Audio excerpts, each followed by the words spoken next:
여행을 하거나 일이 있어서 산세가 험한 곳을 지나가게 될 때 가끔씩 핸드폰이 안 되는 것을 경험할 때가 있습니다.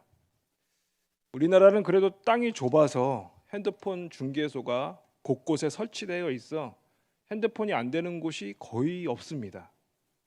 심지어 핸드폰이 전파가 안 터진다고 신고를 하면 며칠 내에 직원이 방문을 해서 작은 중계기를 달아줘서 곧 서비스를 받을 수 있습니다.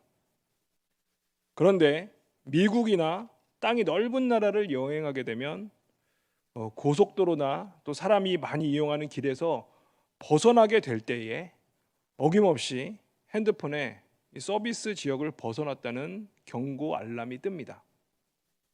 다른 사람들과 연결해서 끊어지게 되는 것이죠.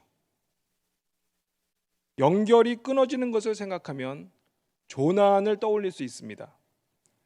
험한 산 중에서 조난 신고가 들어오면 구조대원들이 가장 먼저 하는 것이 신고한 사람의 휴대폰 위치를 확인하는 것이라고 합니다. 오차의 범위가 어느 정도 있긴 하지만 어느 한정된 지역으로 특정하게 되면 실종자를 찾을 확률이 더 높아지기 때문이죠. 이렇게 우리가 서로 연결된다는 것은 서로가 서로를 알고 체크하고 돌볼 수 있는 아주 중요한 장치입니다. 그런데 우리와 하나님과의 관계는 어떨까요? 여러분은 지금 하나님과 연결이 되어 있으십니까? 아니면 하나님과의 연결 범위를 벗어나서 하나님으로부터 연결이 끊어져 있으십니까? 오늘 시편 130편의 시인은 하나님의 연결을 간절히 바라고 기다리고 있는 모습을 우리에게 보여주고 있습니다. 우리가 그 이유를 알 수는 없지만 오늘 시편의 시인은 지금 하나님과 연결이 끊어져 있습니다. 그리고 다시 하나님과 연결을 하기 위해서 계속 시도를 하고 있습니다. 시편 130편 1절입니다. 여호와여, 내가 깊은 곳에서 주께 부르짖었나이다. 지금 시인은 깊은 곳에 있습니다. 이 깊은 곳이 어디인지 알 수 없지만 성경에서의 이 깊은 곳은 땅의 가장 낮은 곳을 뜻합니다. 즉, 이 깊음이란 깊이를 헤아릴 수 없는 아주 깊은 골짜기를 가리키는 것입니다. 이것은 시인이 지금 하나님과의 단절로 인하여 아주 깊은 고통 중에 빠져 있다는 것을 의미합니다. 그가 할 수 있는 것이 무엇이겠습니까? 깊은 산 중에서 길을 잃은 이가 구조 신호를 보내는 것처럼, 아니면 무인도에 조난당한 사람이 지나가는 배가 한 척이라도 보일 때에 해변에 큰 불을 피워서 구조 신호를 보내는 것처럼 그는 지금 하나님께 간절히 구조를 요청하고 있는 것입니다. 2절 말씀입니다. 주여, 내 소리를 들으시며 나의 부르짖는 소리에 귀를 기울이소서. 주여, 내 소리를 들으소서. 주여, 나의 부르짖는 소리에 귀를 기울여 주시옵소서. 여기에서 기울이소서라는 말은 주의하다, 경청하다라는 말입니다. 세심한 주의를 기울여서 경청해 달라는 말입니다. 시인은 지금 아주 세미한 신음소리까지도 들으시고 응답하시는 하나님의 그 전지전능하심을 믿고 긍휼하심을 간절히 의지하며 하나님께 탄원을 드리고 있습니다. 시인이 깊은 곳에서 주께 부르짖고 있다는 것은 그가 절망 가운데 있다는 것입니다. 곤경과 불행 가운데 있음을 의미합니다. 깊고 깊은 절망 가운데 그가 놓여 있다는 것. 시인이 지금 어떤 상황이겠습니까? 3절입니다.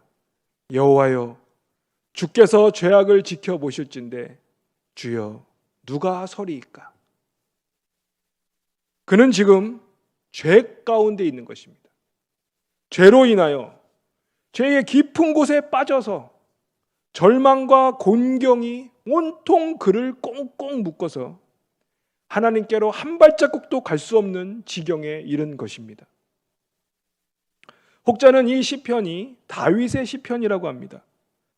그리고 이 상황이 이 다윗이 밧세바와의 그 간음 사건 가운데 그 죄의 덫에 빠져서 절망 가운데 있는 이 다윗이 하나님의 구원을 간절히 요청하고 있는 상황이라고 말하고 있습니다. 하나님과의 단절은 정말 무섭습니다. 깊고 깊은 어두운 절망으로 비교할 수 있을까요? 우리에게 그 핸드폰 그 서비스 지역을 벗어나서 그 조난을 당할 때의 그 두려움이라고 할 수 있을까요? 깊은 산속을 깜깜한 밤중에 헤매고 있는데 이제 배터리는 다 닳아가고 나의 위치를 더 이상 알려줄 수 없는 지경에 이르렀을 때의 안타까움이라고 할 수 있을까요? 나의 영적인 배터리가 이제 다 소진이 되고 나는 죄의 가운데 어둠의 세력에 온통 점령이 되어서 하나님의 도우심을 구하지도 못할 지경에 있는 상태, 이 상태가 지금 시인이 깊은 곳에서 마지막 힘을 다하여 하나님을 부르고 있는 모습이 아닐까요? 여러분, 하나님은 죄와 함께 하실 수 없으십니다. 우리가 죄 가운데 죄와 더불어 삶을 살아가고 있다면 하나님은 우리와 단절되실 수밖에 없으십니다. 태초에 하나님이 천지를 창조하시고 에덴 동산에 아담과 함께 거하실 때를 상상해 보십시오. 얼마나 아름답고 찬란한 광경입니까? 하지만 이 아름다움은 인간의 원죄로 인하여 무참히 깨졌습니다. 그리고 이 죄로 인하여 우리는 더 이상 하나님과 함께 할 수 없는 단절의 저주 아래로 끌려 들어가게 된 것이 아니겠습니까? 우리의 죄로 인하여 사망이 들어오고 이 사망의 두려움이 우리를 옴짝달싹도 못하게 만드는 것입니다. 죄의 속성이 이처럼 무섭고 또 우리를 두렵게 하는 것입니다. 그러면 그 가운데서 우리가 할 수 있는 것이 무엇이겠습니까? 조난당한 우리가 죄에 둘러싸여 어둠 속으로 빨려 들어가는 순간 우리가 할 수 있는 것이 무엇이겠습니까? 간절히 하나님을 부르는 것입니다. 하나님이 나의 이 마지막 조난 신호를 들어주시기를 간절히 요청하는 것입니다. 2절 말씀입니다. 주여 내 소리를 들으시며 나의 부르짖는 소리에 귀를 기울이소서. 4절을 보시면 그러나라고 시작합니다. 그러나 4절의 이 그러나라는 접속사는 우리 운명의 장면을 완전히 전환시켜 줍니다. 이 그러나라는 접속사는 단 한마디의 말이지만 우리에게 아주 가슴 벅찬 소리로 들려옵니다. 절망적인 우리의 상황을 180도 뒤바꿔주는 것입니다. 그러나 사유하심이 주께 있음은, 사유하심은 용서하다, 사면하다라는 말입니다. 이것은 우리 인류의 죄에 대한 하나님의 용서하심을 말씀하고 있습니다. 죄로 인하여 죽을 수밖에 없는 우리, 죄로 인하여 단절될 수밖에 없는 우리에게 하나님께서 다가와 주시는 것입니다. 우리의 조난 신호를 들으시고 하나님께서 우리에게 친히 구원의 손길을 뻗어 주시는 것입니다. 이 사유하심이 무엇입니까? 바로 우리 주 예수 그리스도의 십자가입니다. 하나님의 사유하심의 절정은 바로 십자가의 구속 사건으로 이루어지는 것입니다. 하나님과 인간이 단절된 원인은 인간의 죄 때문입니다.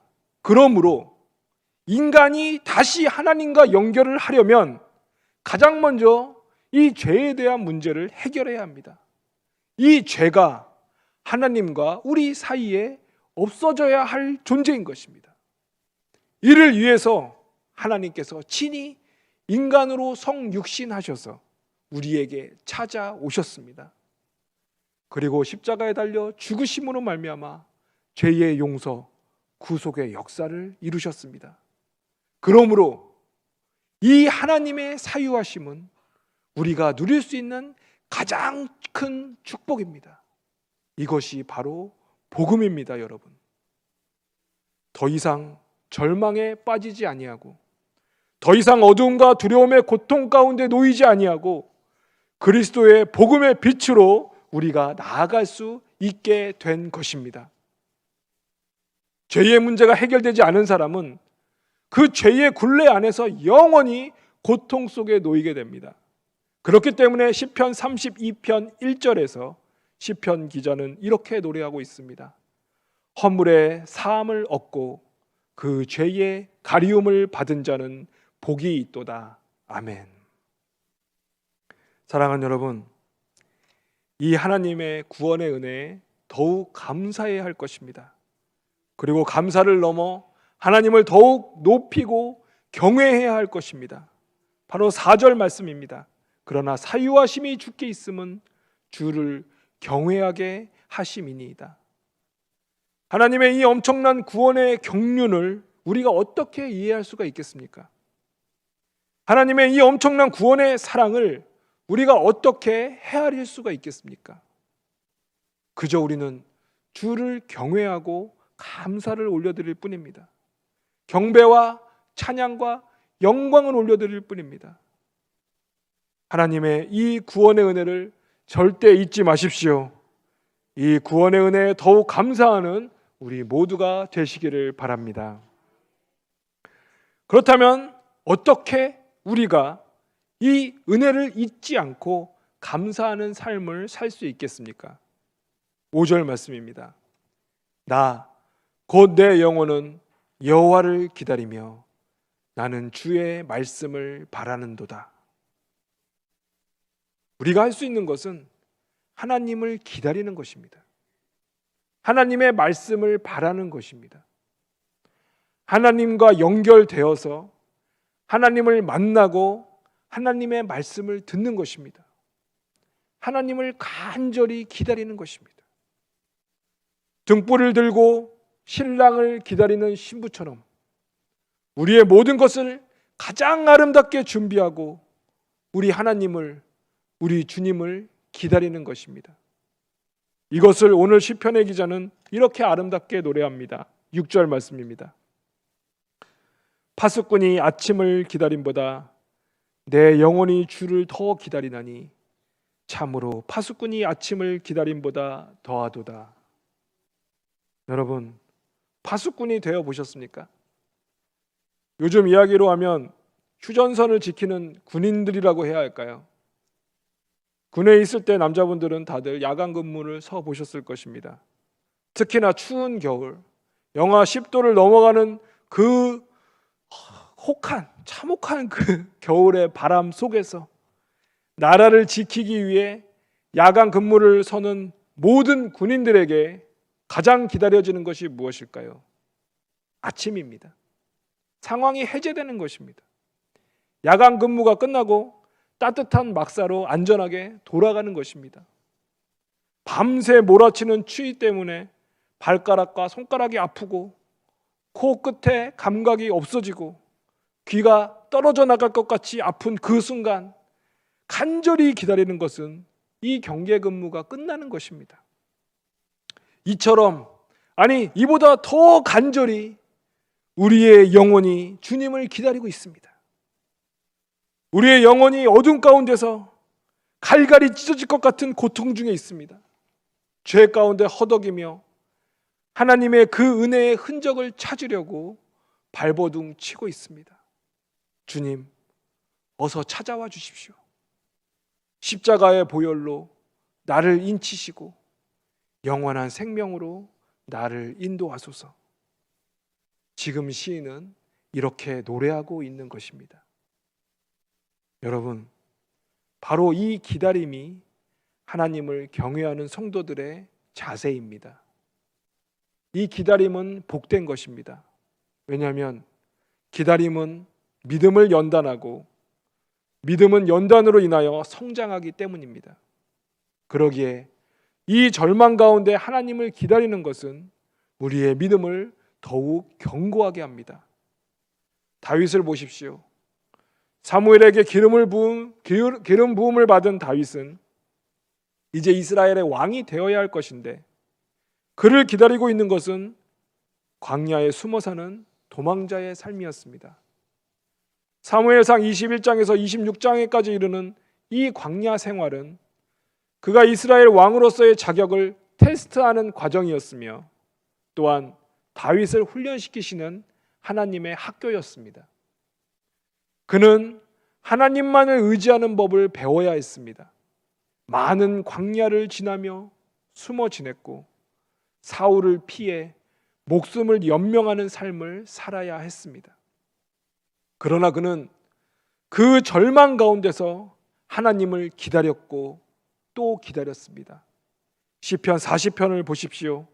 1절 2절 말씀입니다. 내가 여호와를 기다리고 기다렸더니 귀를 기울이사 나의 부르짖음을 들으셨도다. 나를 기가 막힐 웅덩이와 수렁에서 끌어올리시고 내 발을 반석 위에 두사 내 걸음을 견고하게 하셨도다. 아멘. 하나님은 그 다윗의 기다림 가운데서 그를 훈련시키셨고 다윗의 그 기다림 가운데서 마침내 그를 온 이스라엘의 왕으로 세우셨습니다. 그의 믿음을 더욱 연단시키셨고 성장시키셨고 마침내 왕으로서의 그릇으로 완성시키신 것입니다. 사랑하는 여러분, 지금 죄와 사망의 어둠 가운데 길을 잃고 헤매고 계십니까? 세상의 짐에 짓눌려서 쓰러진 채 그 고난 가운데서 하나님의 은혜를 간절히 갈망하고 계십니까? 나의 이 절망은 끝없는 터널 속에 있는 것 같고 나에게 아침은 결코 오지 않는 허무한 환상과 같이 느껴지십니까? 그 순간, 그런 순간 우리 주님을 붙드시기 바랍니다. 우리 주님의 은혜를 향하여 간절히 간구하시기 바랍니다. 주님, 내가 깊은 곳에서 주께 부르짖습니다. 주님, 내 소리를 들으시며 나의 이 부르짖는 소리에 귀를 기울여 주소서. 주님, 저를 살려 주시옵소서. 사랑하는 여러분, 우리 주님은 결코 우리를 버리지 않으십니다. 여호와께서는 자비하시고 인자하시고 우리를 풍성히 속량해 주실 것입니다. 시편 137편 오늘의 7절 8절 마지막 말씀입니다. 이스라엘아 여호와를 바랄지어다. 여호와께서는 인자하심과 풍성한 속량이 있음이라. 그가 이스라엘을 그의 모든 죄악에서 속량하시리로다. 아멘. 우리 하나님은 우리를 모든 죄악에서 온전히 속량하시는 분이십니다. 탕자가 돌아와 아버지를 만나 회복된 것처럼 하나님은 죄에서 돌이켜 하나님께로 오는 우리를 환대하시고 기쁨으로 맞아 주실 것입니다. 우리가 할 일은 여호와를 바라는 것입니다. 계속해서 하나님과의 연결을 시도하고 계속 시도하고 그리고 연결된다면 그 연결을 계속 유지하는 것입니다. 그러나 여러분, 세상은 계속 우리를 하나님으로부터 끊으려고 합니다. 단절시키려고 합니다. 죄는 끊임없이 우리를 유혹합니다. 하지만 여러분, 우리의 연결은 세상을 향한 것이 아니라 하나님을 향한 것임을 잊지 마시기 바랍니다. 그리고 하나님의 자비하심과 긍휼하심으로 우리가 구원을 얻었음을 잊지 마시기 바랍니다. 이 구원의 끈을 더욱 단단히 동여 매시고 구원의 은혜를 온 세상에 선포해야 합니다. 모든 죄악에서 속량하시는 하나님의 이 은혜를 더욱 의지하며 감사하며 선포하며 전하는 우리 모두가 되시기를, 또 오직 하나님만 간절히 바라는 우리 모두가 되시기를 간절히 소망합니다. 주님의 은혜가 우리와 함께 하실 것입니다.